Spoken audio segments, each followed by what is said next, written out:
Hi, my name is Jennifer Ho, and I'm the Commissioner at Minnesota Housing. Thank you so much for joining us today. I understand we have a big crowd. And I'm really appreciative that you want to learn more about new rental assistance money that's available coming soon. You know, when COVID hit Minnesota, the country, the world, it hit different people differently. Some people lost work. Others, like me, worked from home. Others worked on the front lines. Um, you know, Governor Walz and Lieutenant Governor Flanagan put the evictions moratorium in place right away, understanding that there's some really good public health reasons for people to stay at home. We know that that evictions moratorium is going to end at some point, which is why I'm so grateful to the Congress for investing in rental assistance. We know the vast majority of evictions in Minnesota are caused by non-payment of rent. And we know that a lot of people haven't been able to pay their rent or their other utility bills during this very long year. And that goes for renters not being able to pay their bills, but when renters can't pay, the landlords oftentimes can't pay their bills either. So the good news is that help is on the way. I'm joined today by my Deputy Commissioner at Minnesota Housing, Rachel Robinson. So if you're here to learn about COVID-19 emergency rental assistance, you're in the right place. We're calling the new program RentHelpMN. So you'll be hearing a lot about RentHelpMN. So the whole point of today is for renters, we want you to get ready to apply. Help you understand what it is that you're going to have and what the doorways are for you to be able to apply for assistance. Landlords, same for you. What do we need you to gather and how can you help get an application in place? And for all the other helpers and advocates and local government entities and the media who are out there, thank you. Help us get out the word. I just want to touch base on a few housekeeping items for this webinar. First of all, you can add your questions in the YouTube chat, and we have folks standing by to read through those and help pull out some key questions when we get to the question and answer section of this session today. So we'll hold your questions to the end, but once we get through this material, we'll take them right up until 6 o'clock. I hope that you can see Jasmine, our wonderful ASL interpreter. And if you click CC in YouTube, you could turn on the closed captioning as well. These slides that we use today are going to be available at our website, www.mnhousing.gov. And we're also going to have translations of this webinar available in Spanish, Hmong, and Somali, also available at our website. So with that, I'm going to turn it over to Rachel, my deputy and the lead person on implementing this incredible new program. Thank you.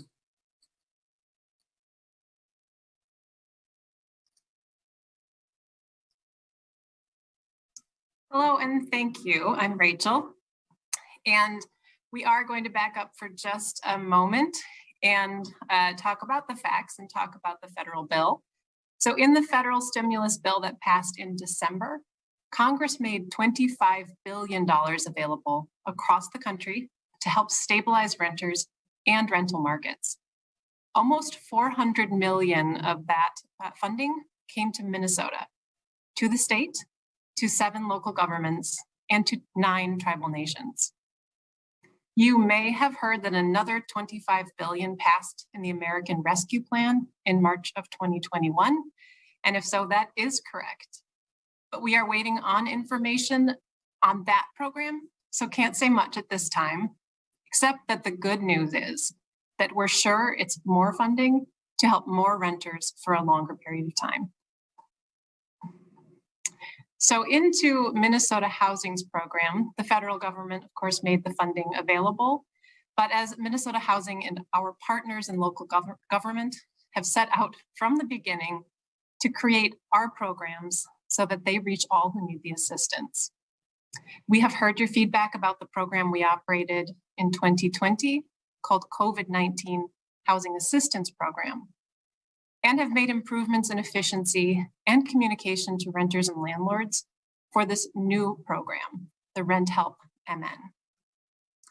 These core values that you see here have been guiding us from the start in setting up RentHelpMN. First, that's to make the program human-centered, using strategies to reach those that might otherwise be left behind. To be anti-racist, using intentional strategies to not perpetuate racial disparities. To focus on the customer experience, the customer being the renter, to minimize stress and uncertainty. To be transparent, timely, and flexible. And to engage critical partners to equitable outcomes by working with groups that are led by and work for the communities most impacted by COVID. So before we move into more detail, one of the fun things we get to do tonight is introduce you to the website for RentHelpMN. This website is now live at RentHelpMN.org. That's RentHelpMN.org.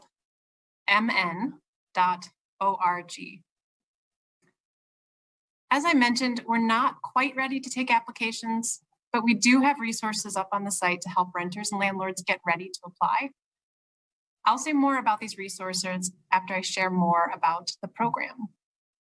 And once we go live, this website will be the place to get to the online application, and along the way, a great place for resources around RentHelpMN and our partners. So as we said, we are not open for applications yet. We're here to talk about getting ready. But when we are open, application, I'm sure, is very important to many of you listening today, and that access. So here's a quick overview of how you will apply for RentHelpMN. You will be able to apply through the website, RentHelpMN.org. And when RentHelpMN is ready to take applications, there'll be a button on that website, the RentHelpMN.org, that says apply here.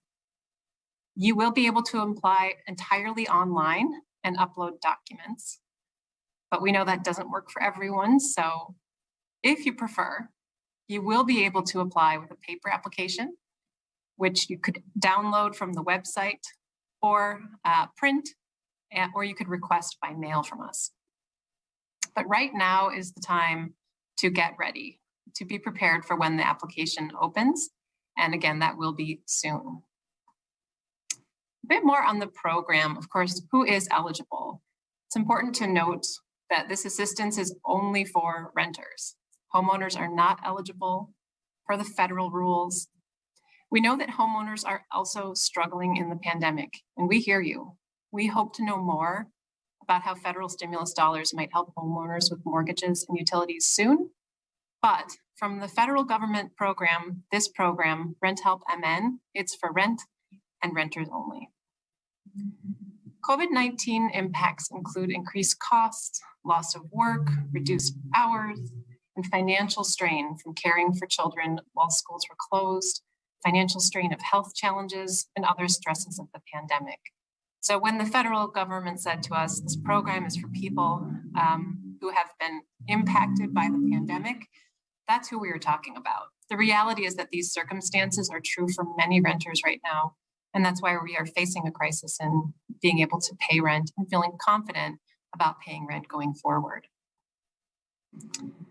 The federal government also wants to help people facing housing instability. And that means either the renters at risk of eviction or of being forced to move, or that the renter isn't confident that they can make those rent payments in the future.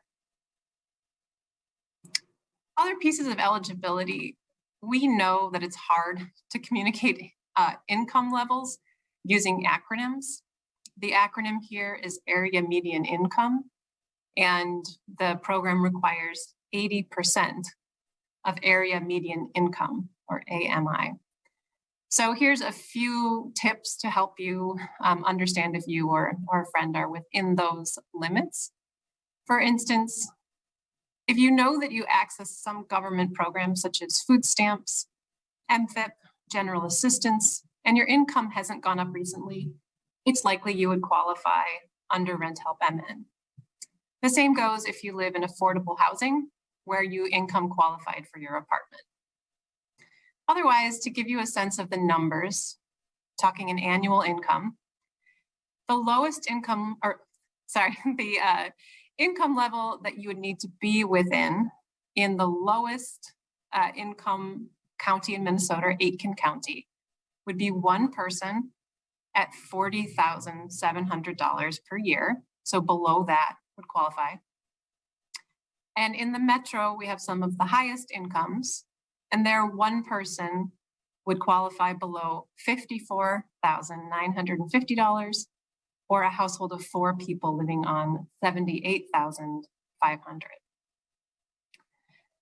If you're on the edge of those requirements, we encourage you to call our support through 211 for help. And we will have more resources on our website soon.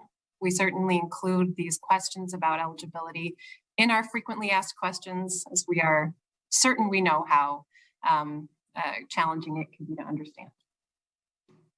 And when applications open up soon, we do want to make the point we will invite renters who owe back rent to apply for RentHelpMN first. We want to start with those who owe back rent because we want to help those who are behind and at risk of losing their housing more imminently. We will open to renters who have future rent obligations and utility needs in the near future once we're confident that the backlog will be cleared of those with back rent. As we get into what is the assistance, it is emergency rental assistance, and it's tied to the pandemic. So the rules, some of them are federal, and we've taken an approach that is generally very flexible with RentHelpMN. The rent and utility payments can go back to March 13th of 2020. For most people, that means April 1st rent, since March 1st rent due would not be eligible.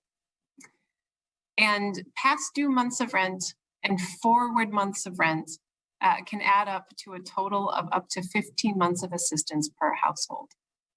For example, if a household is behind 5 months, they will still be eligible for up to 10 more months of future assistance once we open for future assistance. The other ways that this funding can be used, to be clear, is for the tenant paid portion of subsidized rents. And there's a list on the PowerPoint that includes Section 8 public housing. For past due tenant paid utilities. For other housing expenses, generally think of categories that are tied to keeping a household stably housed, such as reasonable fees charged by the landlord. And housing expenses that are, and make it clear that these housing expenses can't be those that are covered by another program, but anything tenant paid that hasn't already been paid would be eligible. Renters who apply and who are approved would be processed for the maximum amount of assistance available to them, or what they request, whichever is lower. So we do encourage households to request assistance that meets their needs at the time that they come in for an application. And as I said, initially the applications will address that back due rent. And once we feel good about the backlog, we will open to households who need only assistance with future rent and/or utilities. One of the things we know we get lots of questions about is paperwork.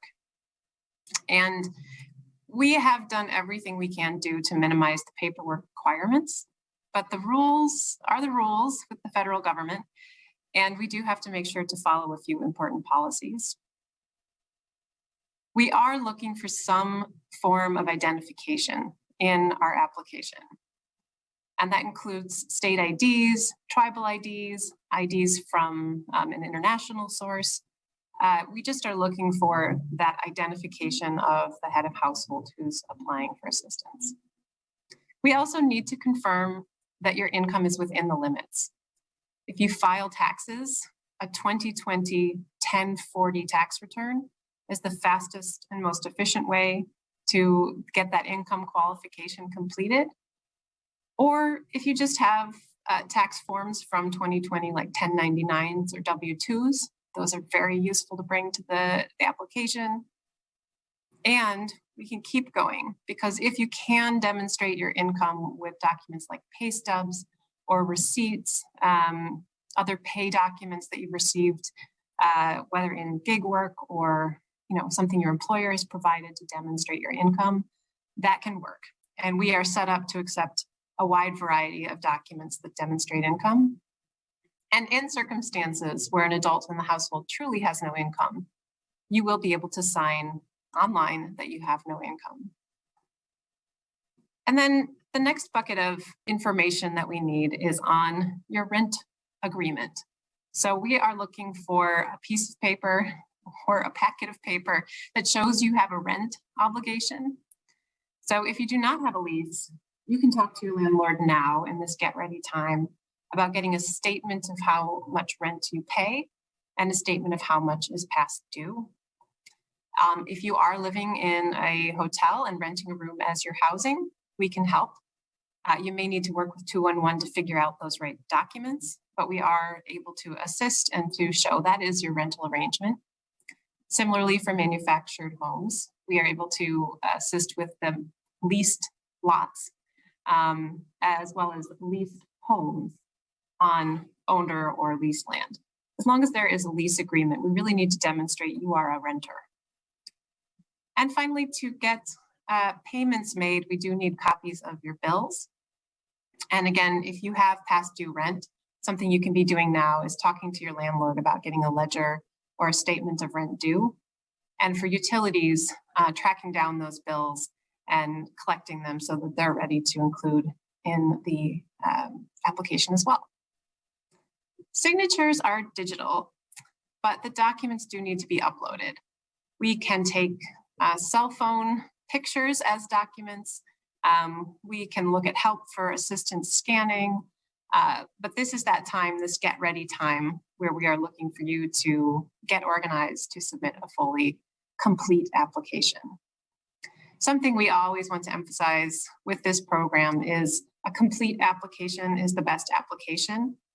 It is not hard to get in line for this assistance. And so taking your time to collect the documents now, be ready, and when you apply, check everything twice and submit fully complete. The more complete it is, the less follow-up we have to do, and the faster we're able to move through and process an application. So we are working with Greater Twin Cities United Way and their 211 call line to provide assistance to people with questions. And this is a very robust amount of assistance.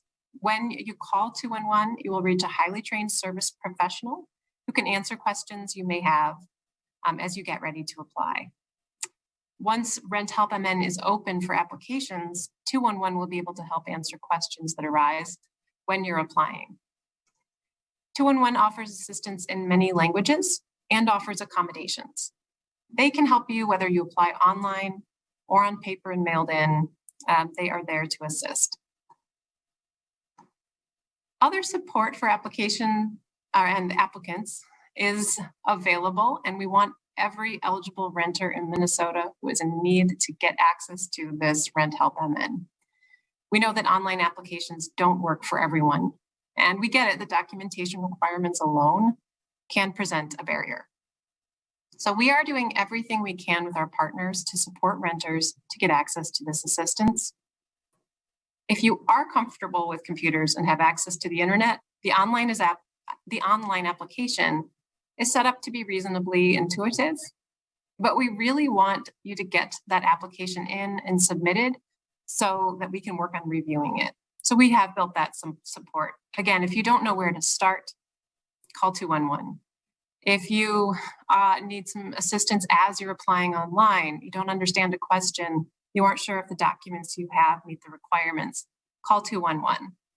And our partners with local governments and the state in RentHelpMN have pulled together dozens of community organizations to take the time one-on-one with some renters needing culturally specific assistance or an extra push to get the materials together.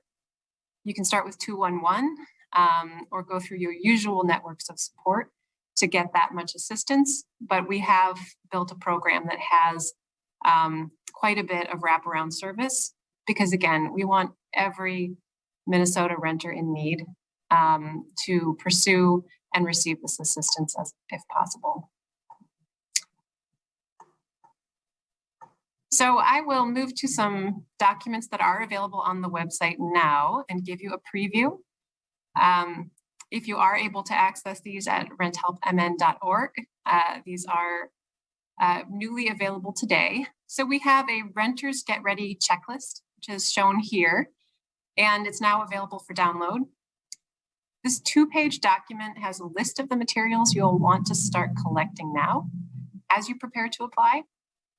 And this checklist will encourage you to reach out to your landlord and get the most recent copy of your rent agreement and other information such as your past due rent. It also will tell you some of what you need to know about income documents so that you can track those down to be ready to apply, and answers a few frequently asked questions, especially about eligibility and assistance type. We also have one that is Landlords Get Ready. And the Landlords Get Ready checklist, also shown here, is also available now on the RentHelpMN.org website. To the landlords listening today, you can be some of the best partners for your tenants in helping them to get ready. This checklist encourages you to do 3 things. 1, alert your tenants of RentHelpMN. The second, help your tenants be prepared to apply. And the third, get your portion of the documentation ready. A big part of the application for tenants is bringing those documents to show that they are eligible and they have back rent due. And you can make sure they have the most updated paperwork in hand that you control, such as that rent agreement and back due rent. And if you have the resources, you can also help your residents prepare and submit their complete applications. Maybe that's a computer, internet, printing and scanning, or getting some paper applications for residents who aren't comfortable working online. You will also want to get ready yourselves. The payments from RentHelpMN are offered to the landlord to take directly if they're for rent or other landlord charges. So as a business, you will want to be ready to upload your W-9 and other information on your business so that you can accept payment. And for larger management companies, we have an online registration for landlords that you can use to see applications in process and to interact with the system and receive payment. But you'll want to be talking as a larger management company about how your staff will be organized around this registration. Will someone in the central office be doing the registration, or will all of the site staff be doing the registration so that when you are up and running, you have a coordinated approach? And the big question, which is where, of course, we know you are wondering, when will the program open for applications? Let me say it right there. RentHelpMN will open for applications in the coming weeks. And we will open when we know we are ready to accept online applications, process them, and issue payments. You can continue to check the website, RentHelpMN.org, for updates. And the great news is that 211 is ready now and available to take your calls and address your questions on getting ready. When we are open, we will spread the word far and wide that we are open for applications. That will be through emails, social media, radio ads, digital campaigns, direct mailings, and more. But you are here and we have you listening. So I will also say, if you are here just because you want to support your neighbors, your friends, members of your faith community, your tenants, we encourage you to share the materials from RentHelpMN.org. Currently, these include the Get Ready renters, Get Ready for landlords. And once we are open for applications, we will have a social media campaign covering all of the popular platforms, and we hope you will use those messages, amplify them, and share them far and wide. We will also make other marketing materials available for you to share, including a flyer, a poster, a website banner, text messaging, and email scripts. The materials will be available in English, Spanish, Hmong, and Somali. And with that, I will now turn us back to Commissioner Ho. Well, thank you, Rachel. I really appreciate all the communication with the community. And I understand that Jessica on our team has been reading the chat. And there's a lot of questions about RentHelpMN and how to get ready. So Jessica, do you have a question for me and for Rachel? Thanks, Commissioner. First question I have is, can residents of public housing or other forms of federal assistance apply for this program? We received that a lot. The answer is yes, and I'll hand it over to you, Rachel, to talk about the details. The answer is yes. We know the pandemic has impacted people who live in public housing, Section 8, even with the tenant portion of rent. So yes, you can come in and apply. And the landlords in your buildings are some of the best partners because they understand how to navigate these systems. So we look forward to seeing your applications. Great. Follow-up. Yep. A follow-up question to that is, if I'm on a waiting list for a Section 8 or public housing, am I still able to apply? Rachel, give you that one too. Yes, you are definitely able to apply if you are on a waiting list. The most important thing would be that you'd have to be able to have a current rental arrangement and in the first phase be behind on your rent and be able to provide some of the documentation that we went over today. That's correct. Jessica? We got several questions on landlord participation. So how can does a landlord need to work with their tenants to apply for this program? How should they work with their tenants to be successful? Yeah, I mean, we've felt from the very beginning that the best way that this is going to work out is when landlords and tenants are talking to one another and working together to do this. Because as Rachel pointed out, there are some documents that we need from the landlord and there are some documents that we need from the tenant. And sometimes if a tenant doesn't have internet connection, the property manager might. So Rachel, you want to add to that? Yeah, that partnership is really important. And we certainly hope landlords are working with tenants to make them aware of the opportunity, provide resources, but a landlord does not need to participate. So a tenant is the applicant. A tenant can get assistance through 211 through the online application. And if your landlord won't accept payment or isn't responsive when we try to make payment, the funds can go directly to the tenant. And the federal government has made it clear, I won't get into the legalities, but there's an IRS ruling as well, or a letter, that the funds, if they go to the tenant, are not income and do not impact eligibility determinations for federally funded programs. So those were really important aspects of the bill that we appreciate, so that tenants can get assistance regardless of that relationship with the landlord. But the real win-win here is when landlords and tenants work together, which is why we really hope in the get ready phase, people are talking to each other. Thanks, Jessica. Next question. Next questions really revolve around unemployment and income. A lot of questions were about people who have experienced unemployment for 90 plus days, as we talked about, yet their income in 2020 was higher than the income eligibility. And so questions from them and others on if they weren't eligible in their 2020 taxed income, could they find another way to be eligible? Yeah, that's a great question. And there's multiple ways to demonstrate, so you don't have to use your taxes. It's just one of the ways to do it. You could actually use your unemployment income weekly statement, right, Rachel? Yes, there are multiple ways to demonstrate income. And we even make a point in some of the directional text in the application that if your income has decreased, use the current income method. So you come in with documents that show now, your situation now, and what is coming in the door, so that we can look at your eligibility based on the now situation. Of course, we'll be looking at the whole household, so it's not just an individual, but the whole household. But absolutely go with the now income. I like that phrase, Rachel. I'm going to steal that one. Jessica. Thank you. We have questions about undocumented immigrants and whether they can have access to the program. Great question. Rachel? So the program RentHelpMN does not ask at any time for you to indicate your documentation status as an applicant.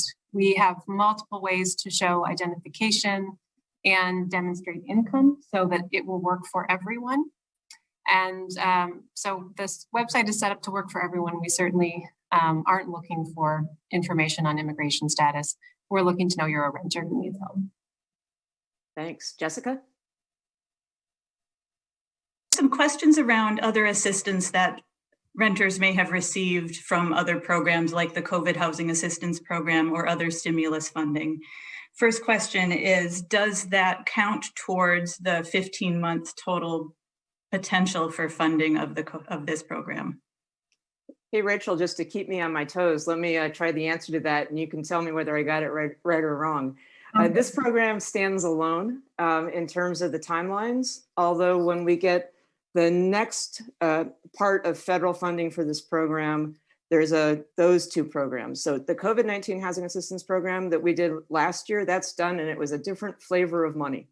The program that we're standing up now, RentHelpMN, that's a new start. And for folks who missed the COVID-19 Housing Assistance Program last year, as Rachel said, you can go back and ask for help all the way back to April. But you just want to try not to have confusion about folks that got help before and the new program moving forward. Rachel, anything you'd add to that? Great work. We call it the clock, the 15-month clock. And the CARES Act COVID Housing Assistance Program, as you said, does not impact that clock for households. Great. Jessica? Our next question is on whether this will be taxable on someone's 2021 income. So assistance received, will it be taxable on somebody's income? That also is a great question. I think there might be a little bit of a work in progress going on related to that for state conformity. Rachel, do you know the answer today, or should we follow up in the FAQs on that? We can follow up in the FAQ for the federal side. So federal income tax, any program with federal money in it, which covers many programs administered by the state, the bill and the IRS are very clear, not taxable income. If the funds go to the landlord, it's taxable income like business income. But if they go to the household because the landlord is not participating, or the utility provider, whoever is the payee, then they're not taxable. We do have some work to do at the state level that we are working on to make sure that we think about all the implications that households face. Next question, Jessica. We have several comments in the chat about tenants who may not be cooperating when a landlord is looking to have the back rent paid. And so some strategies or ideas around how a landlord can work with tenants, just to follow on to our earlier question. Yeah, I mean, it's really unfortunate that there are situations where people aren't talking to each other, because communication is really the best way to resolve this. And we know that the evictions moratorium isn't going to be there forever. And if you don't accept this, you're going to have that debt on your record, and it's going to make it harder when you have to move. Rachel, would you add anything? No, you did capture it. We really want people to get over any hesitancy and to participate, meaning renters. And so we'll continue to look at what resources we have to help in those situations where the renter isn't communicating and isn't taking the steps to get the assistance. We're also in dialogue with the courts, who are very interested in understanding how this funding works, because it might be that the moment when the last chance is for that conversation is when you're getting ready to go to housing court. But our message to everybody is now's a good time to talk and get ready. Thanks, Jessica. Next one. We have some questions about utilities and really want to talk more about the types of utilities that are eligible under the program. And specifically, we had a question on whether internet would be covered. It's a great question. And I think also one of the things that we've found out is that there's different federal stimulus American Rescue Plan money going for utilities in different places too. So there's a couple different doorways. Because there's an FCC, a federal, oh boy, I stumped myself on the acronym. Communications. Oh. Federal Communications Commission, let's go with that. Federal Communications Commission funding stream for internet. We're gonna start there, but I think we just have to see how fast all these monies move. So at the start, we're directing people to the FCC, the Federal Communications Commission's internet assistance help. I think that's $50 a month for eligible households. Yeah, and for the rest of the utilities, that's any tenant paid utility. So we even listed in the application as gas, energy, power, electric, water and sewer combined, bulk fuels. So people who purchase as tenants, propane, gas, oil, even firewood, we will look at those bills and intend to assist. Before I hand it back to you, Jessica, okay, Jasmine got through that list. Great. Jessica. We have a lot of questions about leases and about the types of leases that we'll be looking for in the program. For example, is a month-to-month lease acceptable? Would we accept a ledger of rent paid? And would we accept an informal lease with a homeowner? One of the things I think we learned a lot about with the COVID-19 housing assistance program last year is that agreements between renters and landlords take a lot of different forms. So Rachel, can I kick it over to you? Yes, I would repeat that. Agreements for rent payment take a lot of different forms. I think we've even tried to communicate in the get ready. The document we're looking for isn't necessarily lease. A lease is great, but many have expired and many landlords haven't been doing renewals during the uncertain times we're in. So we're looking for, as the list you just gave us in the question, that's a great list. Those are all examples of ways that a household can come to the table with a piece of paper or an email or a screenshot that shows I rent, I pay rent. And those informal arrangements are really important for us to capture. Great time to call 211, get some help sorting that out if you need it. But if what you're bringing is a piece of paper from your landlord that says, this person lives here, I own the place, here's the rent, that works. And we even provide a template within the application for you to use to have that dialogue with your landlord and get something in writing. And beyond that, we can do much more. So. Great. Jessica? Next question, can tenants who have moved out and have back rent due to a landlord still apply to pay for that back rent due? I know that this is a conversation that's still being discussed out in Washington, D.C., I believe, Rachel. That's correct. We know that this question has been posed to the regulator, the Treasury. And so we are interested to hear what they say. And then, of course, we'd bring that back and look at what that means programmatically for RentHelpMN. Unless the U.S. Department of the Treasury affirmatively says we can do it. Right now, the language reads like we can't.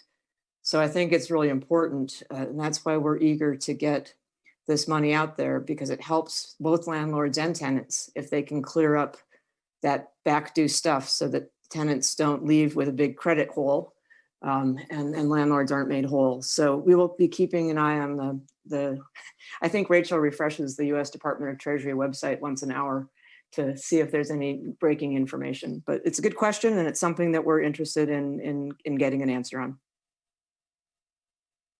Jessica. A few questions around timeline again, just wanting to confirm how the back rent piece works to start and when we may anticipate moving forward to paying only forward rent. Well, I think a lot of the moving from phase 1 to phase 2 has to do with how much volume we get in during phase 1, Rachel, is that right?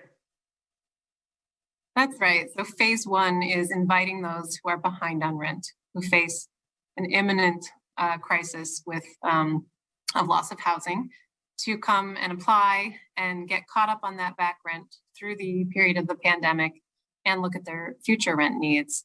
And then we don't know how many applications we will get. We've heard estimates of how many people are behind, how many renters are behind in the pandemic, and we're ready to meet the estimates. But we do have to process every application, determine eligibility, look at the costs, set up a payment, to get in touch with the landlord to set up a payment. So clearing that backlog, we'll have a better sense once we're open of how long that will take.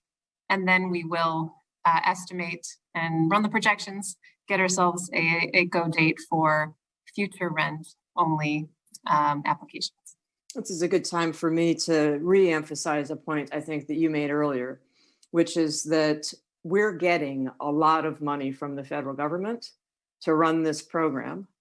And so it's not like you have 24 hours to sign up the day we open.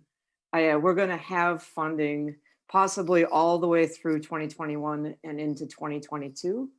So I know folks are feeling a lot of stress. It's a stressful situation when you can't make rent.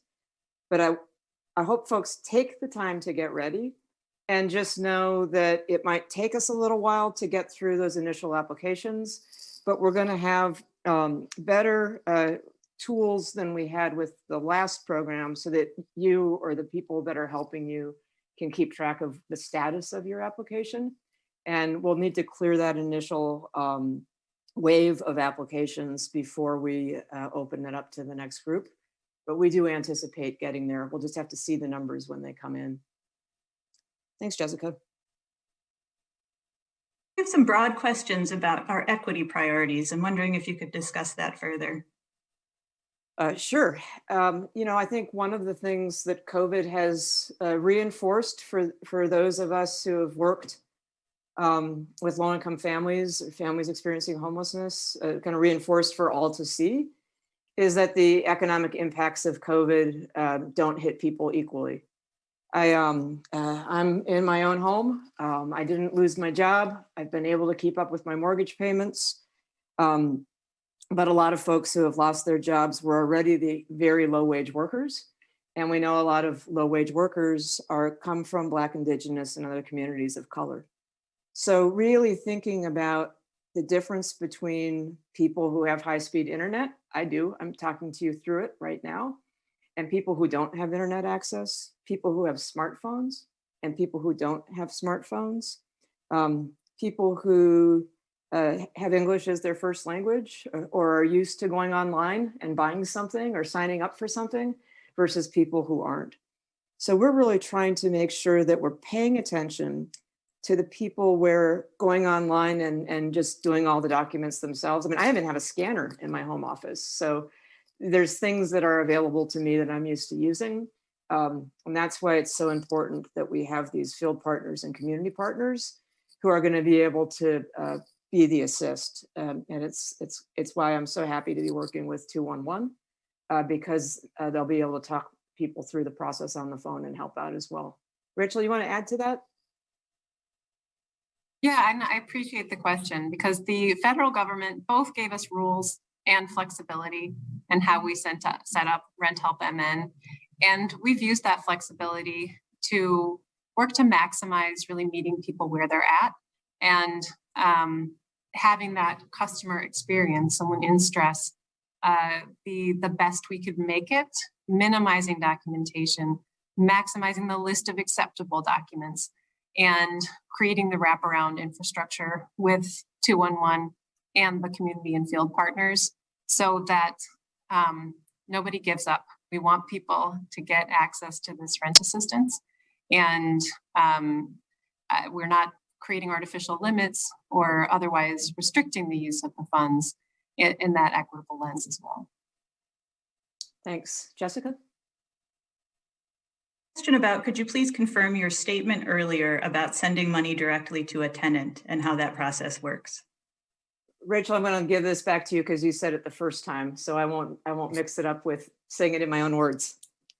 Well, I will try to do better. The, uh, this is straight from the federal bill, but the funds must first be offered to who they're due to. So the payee, which is the landlord, if it's rent or fees, or the utility company, if it's utilities. And so we, in the background, our staff, work on making those payments directly to the person who is owed the funds. And if they refuse to accept the funds, then it becomes possible to pay straight to the tenant. Or if they're non-responsive, there's a waiting period, which of course adds delays, adds stress. We wish there were no waiting period, but that is a federal requirement. And so again, we work to pay the landlord, and that's our job, not yours. But we go out and we work on getting them paid. And if they won't take the funds or don't respond, then the funds can go to the tenant, again, for that rent assistance. And there are some protections around federal income tax and federally backed programs available as well. Thanks. Jessica? Does the tenant need to supply documentation showing proof of being impacted by COVID, or is it just self-reported? Rachel, this one's yours. Yes, we are accepting as self-reporting. For that, the federal government gave us that opportunity, and we provide in the application examples as well as an open field for households to share nothing private, like private medical information, but to share generally how COVID has created hardship and housing instability. And I think people who are in a rent crisis, facing the loss of their housing, it's not hard to find the right checkbox. So no pieces of paper are needed there. Great. Jessica? Talk about income a little bit more. Please repeat the 80% area median income limit, whether there's an appeals process, and tell us about what the origin of that income limit is, whether it's the federal government and how strictly it will be enforced. Thanks. And while Rachel's pulling up that, I'll say this is a federal requirement from the Congress, and will be accountable to the U.S. Department of the Treasury to do that. Area median income is a calculation that is used for some programs, more often for housing assistance than, for example, a Department of Human Services program where it might be based on the federal poverty level. And so the standard is up to 80% of area median income. Just to make it a little bit more complicated, it varies by county. And so I think, Rachel, your examples were one of the counties in Minnesota with the lowest area median income and the metro area, which has some of the highest. That's right. We have this also in the Get Ready for Tenants document on RentHelpMN.org. But just directionally, one can call 211 and they can find the exact chart for where you live. And in the online application, it's one of the first things that comes up. And if you believe that your income is within those limits, keep going, get through the application and provide documents. So in Aitkin County, which has some of the lowest, shares the lowest incomes with another county in the state, for one person, that would be an income below $40,700. And it goes up from there. I don't have the table in front of me. And then in the metro, which covers a pretty large area out into the counties and suburbs, the one person limit, the upper limit, is $54,950. For 4 people in a household, it's $78,500. One of the things we learned with our last program is that really it is, it's people who have lost their jobs or have lost hours or are in jobs that are low wage workers that came to us for help. The vast majority of folks who came to us for help with our last program were well within those limits. And so I think that that's really who has been kind of hurt by the economic impacts of COVID. But that's why 211 and the other helpers are out there. And you can always just go search for your county area median income and see that by household size, because that does change based on the number of people in your home. Jessica.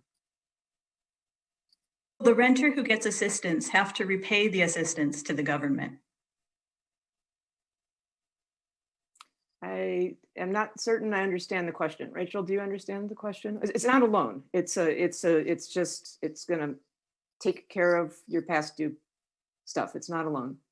Yes, this is stimulus funds intended to stabilize renters and rental markets. And it is a grant to Minnesota Housing in our paperwork and assistance to the households.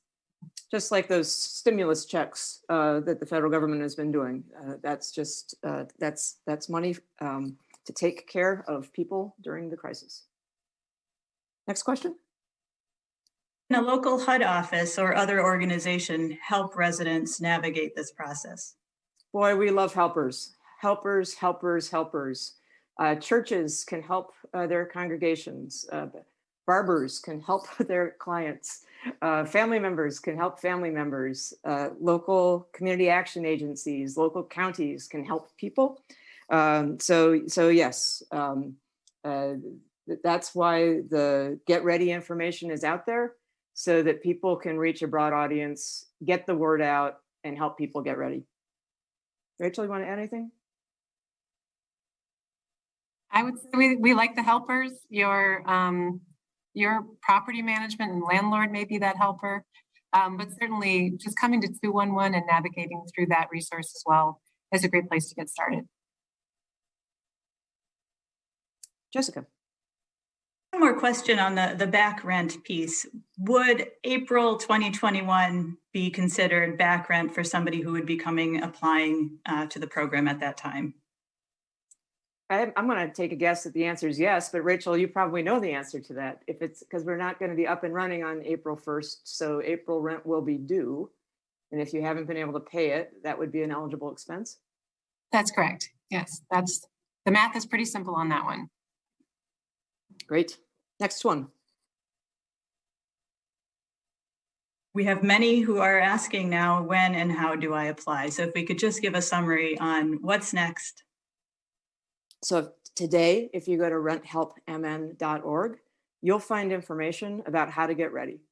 We are building the system with a lot of partners, and we hope to launch it in the coming weeks, but we won't turn it on until we're confident it's going to work well for Minnesotans. So stay tuned. And I think, as Rachel said, we will spread the message everywhere that you would have heard about this. We'll be talking to the media. We'll be talking to our partners. We will get the word out, and we'll keep getting the word out, because it's not a limited window for getting in the door. This is gonna have the second phase, and we believe that it's going to be operating quite a ways through the year. So you can also just keep an eye on RentHelpMN.org, because on the day we launch, there'll be a big button there that says apply here. And that's when we will have flipped the switch from get ready to apply now. Want to add anything, Rachel? No, we just want to keep making that point. If you are in the grocery store, when you get the message that we are open, don't drop your groceries and run to the computer. You know, if you're getting ready, that's great, but take your time. There's not a need to be online the moment we open to get access. We have a good amount of funds, and we're going to make sure we get to everyone. This is not a lottery. This is not a lottery. This is a large federal stimulus help with rent. So get ready, but stay calm. Jessica. Can we, as a homeowner, apply for this program? The Congress was really clear that this is for renters, not homeowners. But the good news is, in the American Rescue Plan that passed earlier in March, there is a new federal program that is targeted at homeowner assistance. We are still awaiting more guidance from the U.S. Department of Treasury on how that'll work. So it's going to come a little later. We don't even have enough details yet on it to be doing the behind the scenes work, even though we're certainly talking to critical partners about how that might look based on what we've done in the past. So this one's for renters. The Congress was really clear, but there's help on the way from the March stimulus that's targeted specifically at homeowners. I'm aware of the time, Jessica, so if we can do some lightning round questions here, Rachel and I will try to be brief in our answers so that we can get through a few more. We are near the end of our questions. One follow-up on the back rent piece. If a tenant comes in to apply for back rent, are they at that time able to apply for the 3 months of forward rent as well? Rachel. Yes, and we encourage you to do so. If you're coming in for back rent, ask for those forward 3 months so that you have to ask. So ask for the forward 3. We even say, don't forget, ask if you have a reasonable expectation you'll continue to live in that home at that rent amount, then we can go ahead and process, and that'll help us as we continue to clear that backlog. We know that you're cared for a few months in your fears of being able to pay. And so you can come back every 3 months, and this is the federal bill, and request additional 3 months of assistance. It comes at the beginning, not at the end. So once you're in that future rent payment period, you don't have to wait to get behind. We would begin payments ahead of when rent is due. This is a really unique attribute for a federal program. I don't think I've ever operated something that worked quite like this, but I had an opportunity to talk to some folks in Congress who worked on the language of this bill. And they said that this provision is to help landlords know that there's going to be some stability in the coming months too, so that you can try to keep those relationships in place while the evictions moratorium and the pandemic and everything else is working its way through time. So it's an exciting feature. Jessica, I think 1 or 2 more. Will late fees be covered, or what other sorts of fees? Rachel, yes, the answer is yes, but Rachel, want to say more? Yes, late fees. We're working through a few more little details right down to the wire on how we would get those documented and figured out, but reasonable fees charged by your landlord and other fees, essentially if it's related to your housing stability, send it in. We will look at it and determine what we can do. Jessica. And final question, how will we hear when the program is live? You'll hear it on the radio, you'll hear it on TV, you'll read about it in the newspaper. The governor and lieutenant governor will talk about it. You can go to RentHelpMN.org. Please don't go every day this week. It's not going to be up this week. So just need to say that to folks. We need a little bit more time to get the system working, but we are working with marketing partners. We're working with other folks that are involved in this to get the word out, and it's a lot of money. So we're going to be talking really loudly about its availability. We want every Minnesotan who's eligible to know it's out there and get help. Jessica, is that it? That's it, thank you. Rachel, kind of what's the bottom line here? What's the key message that you want folks to take away from today's event? I want them to know to get ready. We know we are moving toward the go live day, so use the resources, get ready, start planning, and spread the word. And we look forward to getting this assistance out. I think I would say that this is going to work best when tenants and landlords are working together on this. So that's really important. And I'll just finish by saying in advance, thank you to the helpers. I know that there are many people, neighborhood groups, community organizations, faith communities, many people that are going to help us get people connected so that folks can have this taken care of. So thank you. I have the feeling that you stayed with us until 6 o'clock tonight because you are one of the helpers. And so I just want to thank you. But since it is 6 o'clock at night, we promised to end on time. Rachel, Jessica, everybody who helped put this together, thank you to you too. And help is on the way, so get ready.